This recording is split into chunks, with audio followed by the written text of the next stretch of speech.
Salut l'équipe, c'est parti pour les matchs de Ligue des Champions.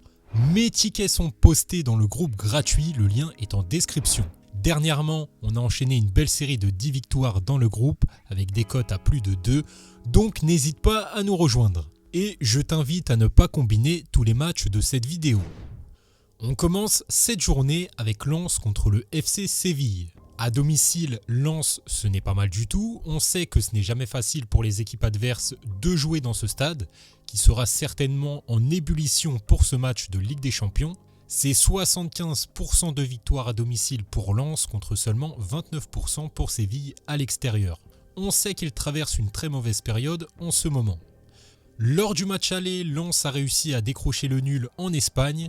Ici, je m'attends à un match assez serré entre deux équipes qui ne sont pas dans la même dynamique, mais qui n'ont pas non plus un gros écart de niveau.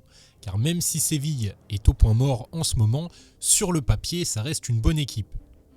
Ici, la victoire de Lens remboursée si match nul paraît plus logique. La cote est assez basse, on peut partir sur Lens ou nul et plus de 0,5 buts qui passe en moyenne à 85% pour ces deux équipes.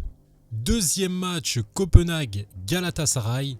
Copenhague doit battre Galatasaray pour espérer se qualifier, bien qu'un match nul suffirait si Manchester ne bat pas le Bayern. À domicile, Copenhague est un peu moins en forme en ce moment. Malheureusement pour eux, le Galatasaray est également obligé de gagner ce match pour se qualifier. Le problème, c'est qu'ils n'ont encore jamais gagné à l'extérieur contre une équipe danoise. Ici, je pense que Copenhague peut créer la surprise, bien qu'il soit contre-favori, et au moins aller chercher le match nul. Donc je partirai plutôt sur la victoire de Copenhague ou match nul.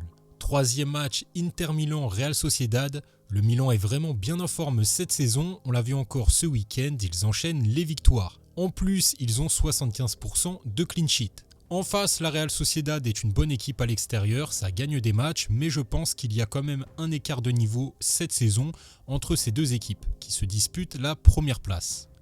Bien qu'au match précédent, l'Inter ait pris seulement le match nul en déplacement, à domicile, c'est une équipe bien différente. Donc ici, dans la logique, je partirai sur la victoire de l'Inter Milan. Quatrième match, Manchester United contre Bayern Munich. Cette saison, Manchester a du mal en Ligue des Champions. C'est un peu la rencontre de la dernière chance face au Bayern.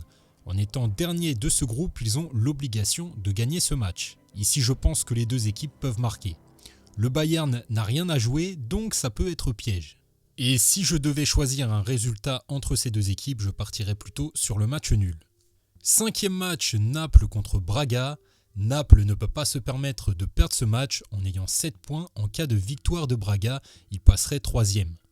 Lors du match aller, ils ont gagné sur le terrain de Braga, mais attention, ici il y a une chose à prendre en compte.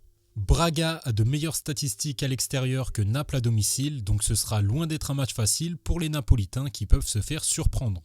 Je pense que le match nul est tout à fait possible, donc pour ce match, je vais plus me mouiller en proposant Braga ne perd pas ou 2-1, qui me paraît probable vu les stats et l'enjeu du match pour les deux équipes.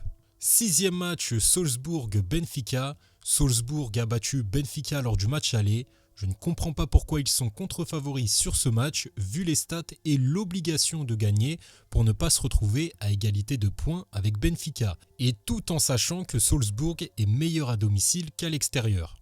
Ici, je partirai également sur un contre-favori avec Salzbourg remboursé 6 matchs nuls. Septième match, Union de Berlin-Real Madrid.